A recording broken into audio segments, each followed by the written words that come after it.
১৯৭১ সালের ১৪ ডিসেম্বর সকালে নাসিরউদ্দিন ইউসুফ বাচ্চুর নেতৃত্বে মুক্তিযোদ্ধা দল আবুলিয়া শ্রীগঙ্গা কাঁঠাল বাগানে অবস্থান নেন। শুরু হয় সম্মুখ যুদ্ধ। টিকতে না পেরে পালাতে থাকে পাকিস্তানি হানাদাররা। অসীম সাহসিকতায় যুদ্ধ করে শহীদ হন তরুণ ছাত্রনেতা গোলাম মোহাম্মদ দস্তগীর টিটো। রাতের আক্রমণে সাভার থানায় পাকিস্তানি সেনাবাহিনীর ক্যাম্পও দখল করে নেন মুক্তিযোদ্ধারা। শত্রুমুক্ত হয় আশুলিয়া। মুক্তিযুদ্ধে সিরাজগঞ্জের পলাশডাঙ্গা যুব শিবির পাকিস্তানি হানাদারদের বিরুদ্ধে গড়ে তোলে গেরিলা বাহিনী।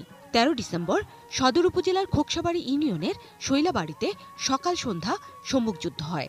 বাংলার মুক্তিযোদ্ধাদের আক্রমণে রাতেই ট্রেন করে পালিয়ে যায় পাকিস্তানি হানাদাররা।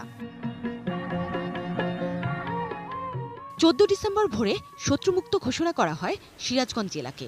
তবে শহীদ বুদ্ধিজীবী দিবস হওয়ায় দিনটি সিরাজগঞ্জে পালিত হয় একাধারে আনন্দ ও বেদনায়। এই দিনে হানাদার মুক্ত হয় পার্বত্য জেলা বান্দরবানও। পাকিস্তানি সেনাদের বিতাড়িত করে মুক্তিযোদ্ধা শহীদুর রহমান ও সে সময়ের মহকুমা প্রশাসক আব্দুস শাকুর এই দিনে বিজয়ের পতাকা উড়ান। তবে আজও সেসব স্মৃতিচিহ্ন সংরক্ষণের উদ্যোগ না নেয়ায় ক্ষোভ ও হতাশা রয়েছে মুক্তিযোদ্ধাদের মাঝে। তৎকালীন মহকুমা শহর জয়পুরহাটে নির্মম হত্যাযজ্ঞ, বাড়িঘরে আগুন ও লুটপাট চালায় পাকিস্তানি সেনা ও তাদের দোসর রাজাকাররা। এমনকি জুম্মার নামাজের সময় মসজিদ থেকে অর্ধশতাধিক মুসল্লিকে ধরে নিয়ে পাগলা দেওয়ান বৌদ্ধভূমিতে নির্মমভাবে হত্যা করে তারা। এই পথে ভারতে আশ্রয়প্রার্থী অসংখ্য শিশু নারী পুরুষকে হত্যা করে পাকিস্তানি হানাদাররা।